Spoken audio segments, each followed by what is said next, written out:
Hi guys, for today's video, ayan, i-ano natin tong Dolce Gusto na ano ng kape, kung paano mag-operate nito. Una guys, i-on dito, hintayin siyang mag-green, hintayin natin siyang mag-green bago natin ilagay yung ito guys. Kailangan ito yung kape natin. Habang ng oras dyan. So, yung ibang ganito guys is dalawa. May milk siya, may coffee. Magkaiba, may bukod.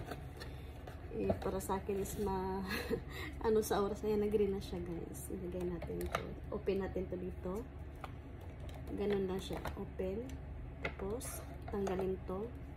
Ilagay to dito. Yung balik. Kasi may ano siya sa ilalim. Yung may pang pindot para magkabutas yung ito niya. So, yan. Balik natin. Tapos isara natin. Balik natin yung tasa. Tapos ito yung ano natin, push natin pa pula. Yan, may pula sa kablo. Yung po is pabalik. Puti yung pag gusto natin ng malamig na kape. Pero ito dito, mainit tayo, pula tayo.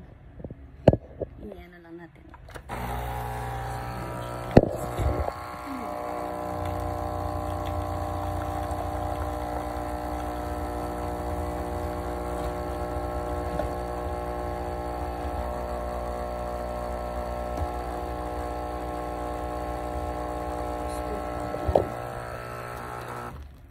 Off natin.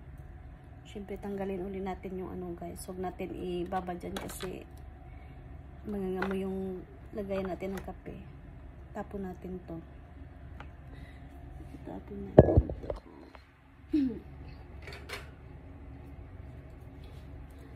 Hindi naman itong tapunan guys ha. Kinuha ko lang. Lalagyan ko lang kasi magkasukat lang sila. So, ayan. Balik natin. So, off na natin. Yun lang. Ganun lang siya kabilis gamitin. Ito pa lang yung lagay ng tubig, guys. Kapag maubos na yung tubig, iangat lang natin yan. Ganyan lang. So, yan. Yun lang. Salamat, guys. Mas wala pa palang asukal yan, guys. Hindi pa halo yung asukal yan. Kaya yan, ano tayo ng... Pwede naman kahit anong asukal. Ito lang sa akin kasi syrup lang yung ilalagay natin.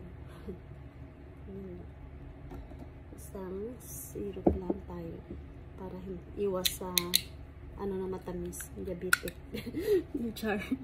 Ayan, thank you for watching.